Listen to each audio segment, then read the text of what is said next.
Hello, good morning. ഇപ്പം സമയം 5:30. ഇന്ന് കണ്ണൂനൊപ്പം സ്കൂളിൽ പോകണം.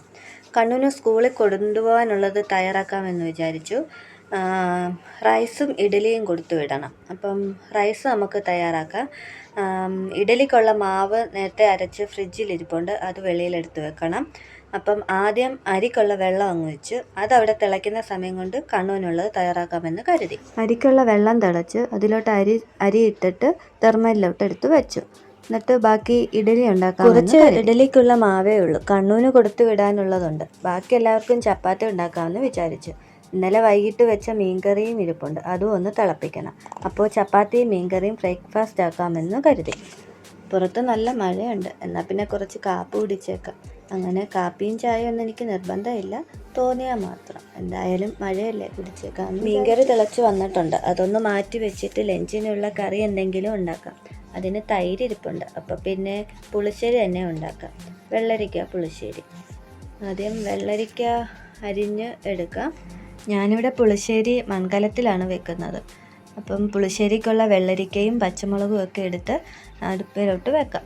കൂടെ മഞ്ഞൾപ്പൊടിയും മുളക് പൊടിയും കുറച്ച് കറിവേപ്പിലയും ഉപ്പും ചേർത്ത് കുറച്ച് വെള്ളം ഒഴിച്ച് വെച്ചു. കാപ്പി തിളച്ച് വന്നിട്ടുണ്ട്, ഇപ്പോൾ കാപ്പി കുടിച്ചുകൊണ്ട് ചെയ്യാമെന്ന് തോന്നി. ഇഡലി എന്തായെന്നൊന്ന് നോക്കാം. ആഹാ, എന്ത് മനോഹരമായ ഇഡലി! ഇത് ഇഡലിയോ അതോ ദൊഡലിയോ? ഇതുകൊണ്ടൊരു ഏറ് കിട്ടിയാൽ പിന്നെ എണീക്കില്ല. അപ്പം കണ്ണൂന് ഇഡലി ക്യാൻസൽ. അല്ലെങ്കിൽ അവന് ഇഡലിയൊന്നും വലിയ താല്പര്യമില്ല. എന്തായാലും ചപ്പാത്തി ഉണ്ടാക്കുന്നുണ്ടല്ലോ, കണ്ണൂന് ചപ്പാത്തി തന്നെ കൊടുത്തുവിടാം. ചപ്പാത്തിക്കുള്ള മാവ് ഞാൻ ഇതിനിടയ്ക്ക് കുഴച്ച് വെച്ചിട്ടുണ്ട്. കണ്ണൂന് ചപ്പാത്തിയുടെ അകത്ത് പഞ്ചാര ഇട്ട് മടക്കി കൊടുത്താൽ ഭയങ്കര ഇഷ്ടമാണ് കഴിക്കാൻ. അതുപോലെ തന്നെ ഉണ്ടാക്കി കൊടുത്തുവിടാം. പുളിശ്ശേരിക്കുള്ള വെള്ളരിക്ക വെന്ത് വന്നിട്ടുണ്ട്, അതിനാവശ്യമായ തേങ്ങ നന്നായി അരച്ചെടുക്കാം. തേങ്ങയൊക്കെ ഞാൻ നേരത്തെ എടുത്ത് വെച്ചിട്ടുണ്ട്.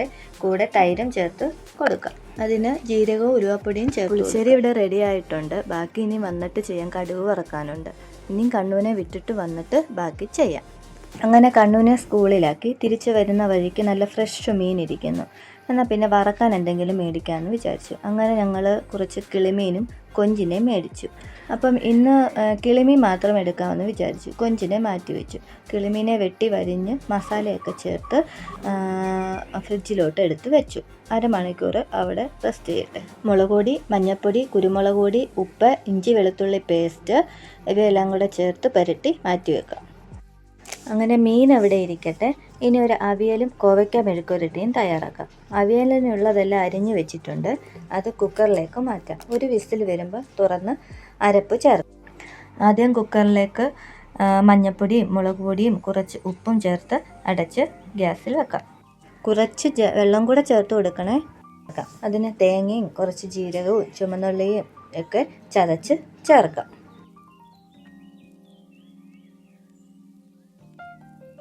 ഇനി കോവയ്ക്ക മെഴുക്കുവരട്ടി കൂടി തയ്യാറാക്കണം.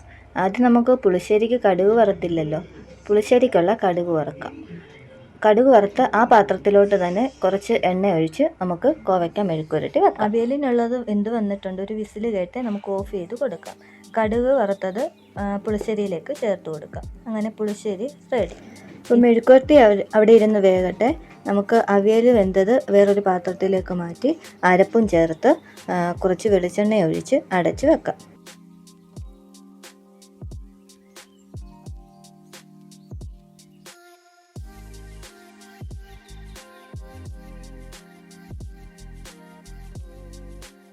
അവിയലിൻ്റെ അടപ്പ് തുറന്ന് അരപ്പെല്ലാം ഒന്ന് മിക്സ് ചെയ്യാം. ഉപ്പ് ആവശ്യത്തിന് ഒന്നുകൂടെ നോക്കി ചേർത്ത് കൊടുക്കാം. മെഴുക്കുവരട്ടിയും കൂടെ ഇടയ്ക്ക് ഒന്ന് ഇളക്കിയിടുന്നുണ്ട്. കുറച്ച് കറിവേപ്പിലയും കൂടെ ചേർത്ത് അവിയൽ വാങ്ങി വെക്കാം. അങ്ങനെ അവിയലും റെഡിയായി. ഇനി മീൻ വറക്കാനുണ്ട്, അതും കൂടെ ചെയ്യാം.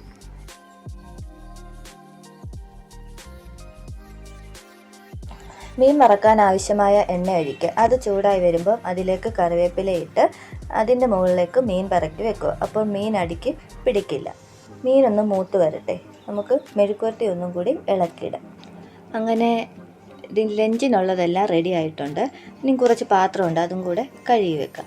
അപ്പോൾ ഇവിടുത്തെ ലഞ്ചിനുള്ളത് എല്ലാവർക്കും ഇഷ്ടപ്പെട്ടോ? എല്ലാവരുടെയും വീട്ടിൽ എന്തായിരുന്നു ലഞ്ചിനുള്ളതെന്നൊന്ന് കമൻറ്റ് ചെയ്തേക്കണേ. ഇപ്പം സമയം 12:30 ആയിട്ടുണ്ട്. രഞ്ജിത്തേട്ടൻ 1:30 ആകുമ്പോഴത്തേന് കഴിക്കാൻ വരും.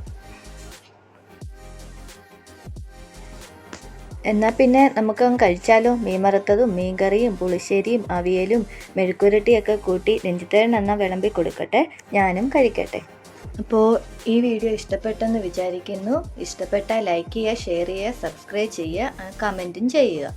അപ്പോൾ അടുത്ത വീഡിയോയിൽ കാണാം. Tata, bye bye, see U.